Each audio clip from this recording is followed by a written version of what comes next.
Hey guys, Steven here, and I'm here with my first place after Swiss deck profile from YCS Orlando. I lost in top 64 as the curse goes. You win Swiss, you lose first round of Top Cut. I decided to play pure Ryzeal, which shouldn't surprise anyone. Decided to do a different approach. I decided to basically play all breakers, or almost all breakers in the main deck.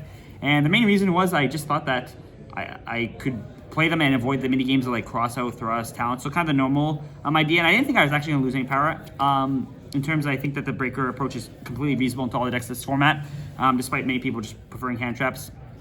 There's also other things where I can boost consistency, which I'll talk about when we get there. So we'll get into the list.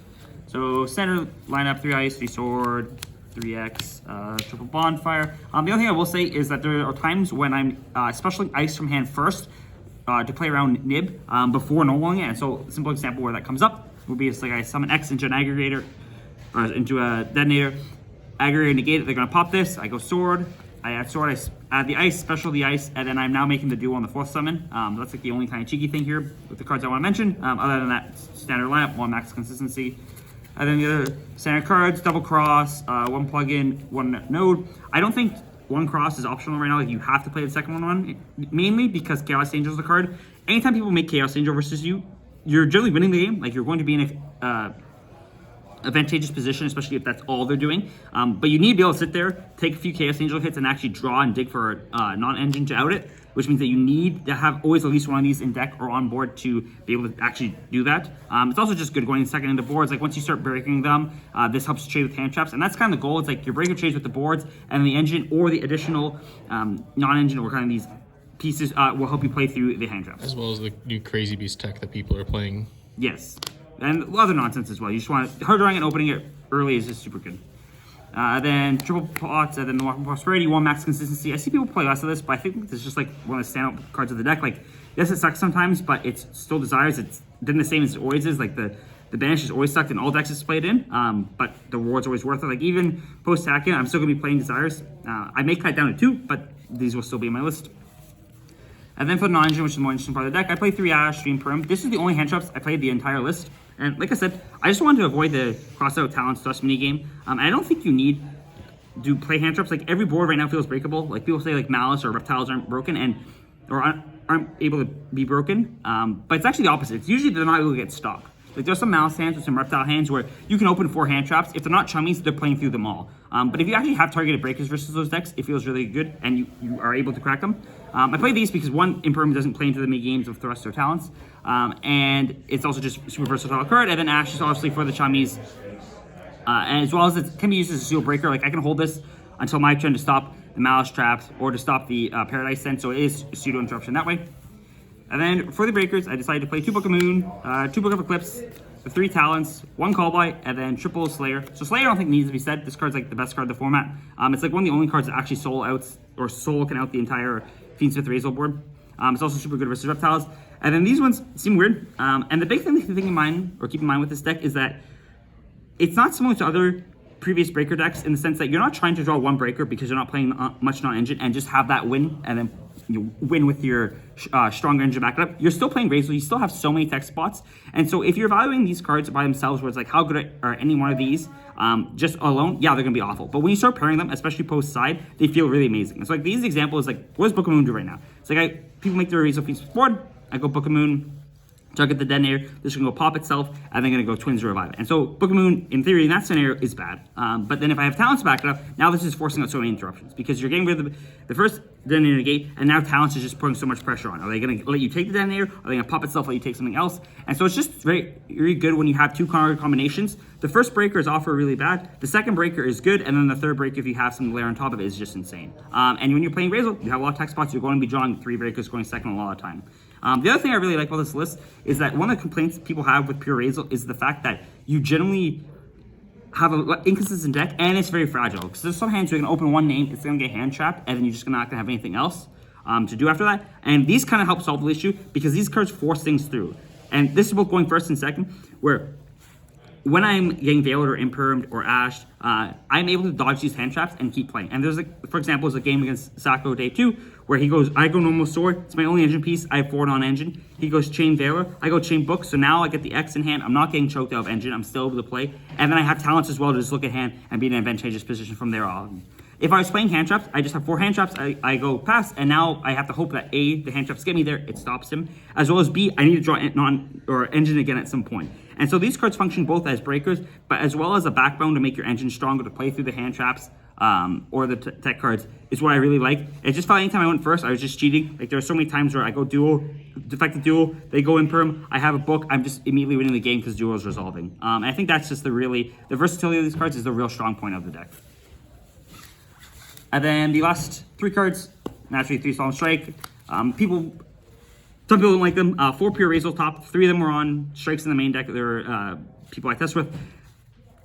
The main thing with this is people don't like main because it's like, well, it's such a go first card. But the thing is, there's no other card that's gonna increase win rate as much as this card. Like, I can put something like Theologian or whatever else. And the thing is that those cards may give me a 10% more win rate going second over this card. But this card is increasing my win rate by like 30% going first game 1. Like, people are not respecting it even now. And even if they do respect, like, there's so limited actions they can have without actually having back removal to answer this card. And so, yes, it's bad going second, but there are enough times you can break boards going second with engine, with the breakers, and have this, that justifies how ridiculously strong this is going first. And then also, post side, you now have 6 Solemns in your deck. It's just completely degenerate. So moving on to the side deck first, because this is where the fun breakers are. So standard ones are just Duster and Langstorm. I think these are really good. Everyone's always going to have cross, and it just clears up other nonsense. Hits cross out before they get better targeted use on it. It hits imperms, the mouse back row, forces out their mitsurgi back row, hits cross. I still think this is just a versatile card that pairs well with everything else. And then specifically maliss.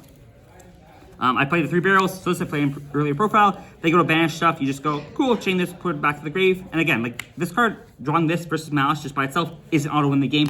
When you start pairing them with other things, it feels really good. If I go Lightning Storm, and then they hit all their back row, hit maybe some tech cards they have, and then they go revive right bind, their banish everything, and then I use this, well, now I'm in a much more advantageous position. So you really want to think about how things pair, as opposed to just, them by themselves into full board, how they're going to do.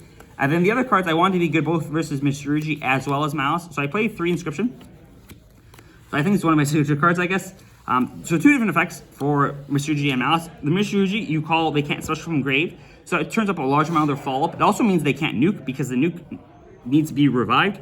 They're generally going to trap this post game 1, but some of us aren't playing it, or sometimes they just go through because it's like, this shouldn't be scary, and then they realize it is. As the game continues, and like on stream, I managed to break the full board. I played against 2 mitsurgi. I broke the full board 3 times. I won 2 of those games. I should have won a 3rd, but I punted. Against malice, you do something similar where you just call cards can't be banished from the grave. And yes, they still have interruptions. Like, they're just gonna revive things. They have Griffin, whatever. But the big thing is their follow-up's just awful now, and that's the big thing that you need to deal with the follow-up. They have a lot of their names engraved, and they can't ever turn them back on by just using their effects that way. And so being able to deal with the follow-up is really nice. And the last card I had was Future Kara. Again, just another blowout.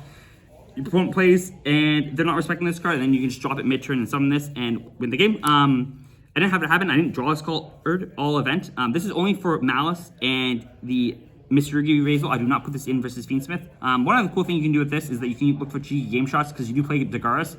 So you can summon this, have it be like 7.5k, and then you just Dagaris double it. It's like 15,000 attack, and you just swing over whatever for game. And again, like, these cards just layer super well. They're all effective against the boards, and so that when you're drawing multiple of them, you should feel very advantageous position, as well as the fact that you're not worried about getting crossout, thrust, talents, and having, a winnable game lose because of that. The last card is Fleet Judgments. 6 purple cards both sides, feels very, very good. The next deck, double detonator, double duo.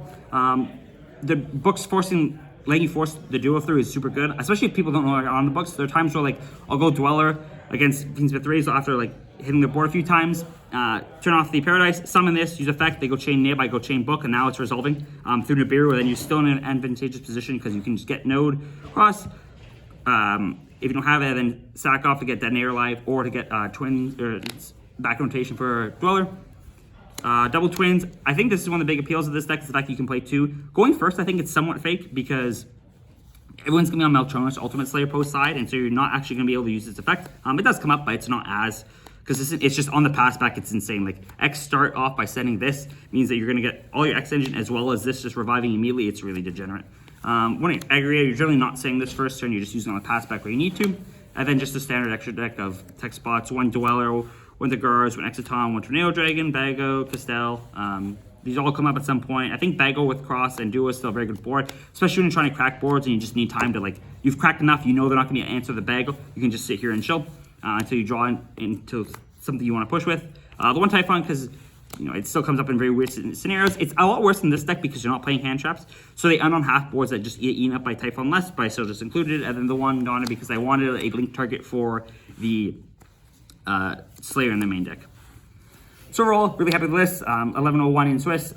Top 64 was unfortunate. I think the big thing is, like, I don't know if this deck's the best, but it does have clear strong points. The weak points are what happened in top 64, where game 3 he opens Ice, Droll, Veiler, and Nib Paradise. And so if I have any hand trap for the Ice, I'm just in a super favorite position because he has to top deck Engine to even play, and I can play through hand traps efficiently with Engine. But I didn't have any hand traps naturally, so he was able to full combo, and then I'm not breaking Droll, Nib, Veiler.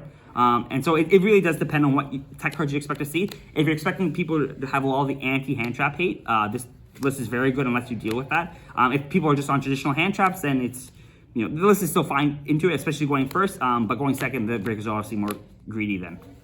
Shout out to everyone I tested with, and thanks for watching.